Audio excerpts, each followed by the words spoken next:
अशोक धोडी यांची कार गुजरातमधील बंद खाणीत सापडली आहे। पालघर पोलीस घटनास्थळी दाखल झालेत। महत्त्वाची बातमी आपण बघतोय। अशोक धोडी यांची कार गुजरातमधील एका खाणीत सापडली आहे। पालघर पोलीस घटनास्थळी दाखल झालेत। शिवसेनेचे पदाधिकारी अशोक धोडी अपहरण प्रकरणातील ही महत्त्वाची बातमी आहे। धोडींची कार गुजरातमध्ये सापडली आहे। अशोक धोडींचा घातपात झाल्याची शक्यता आता वर्तवण्यात येते। धोडी हे शिंदेच्या शिवसेनेचे पालघरचे पदाधिकारी आहेत। अशोक धोडी प्रकरणात महत्त्वाची अपडेट आहे। त्यांची कार गुजरातमध्ये सापडली आहे। गुजरातमधील एका बंद खाणीत ही कार सापडली आहे। या ठिकाणी पालघरमधील पोलीस घटनास्थळी दाखल झालेले आहेत। अशोक धोडी हे शिंदेच्या शिवसेनेचे पदाधिकारी आहेत। आता ही कार पाण्यातून बाहेर काढली जाणार आहे। तर आपले प्रतिनिधी अधिकची माहिती देत आहेत जितेंद्र पाटील। जितेंद्र, काय अधिकची अपडेट आहे? नक्कीच बघितलं तर शिवसेना अधिकारी अशोक धोडी आहेत ते मागील 12 दिवसापासून बेपत्ता आहेत।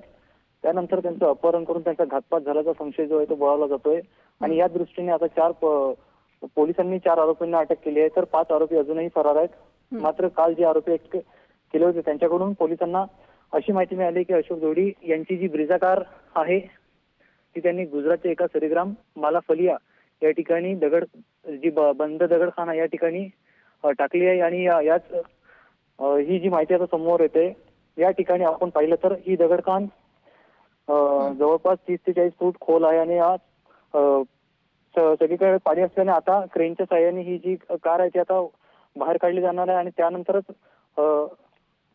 अशोक धोडीचं नेमकं काय झालं हे जे आहे ते आता स्पष्ट होणार आहे। तर हे शिंदेच्या शिवसेनेचे पदाधिकारी आहेत, त्यांचा घातपात झाल्याचा आता संशय व्यक्त केला जातो। या संदर्भातली काय माहिती आहे?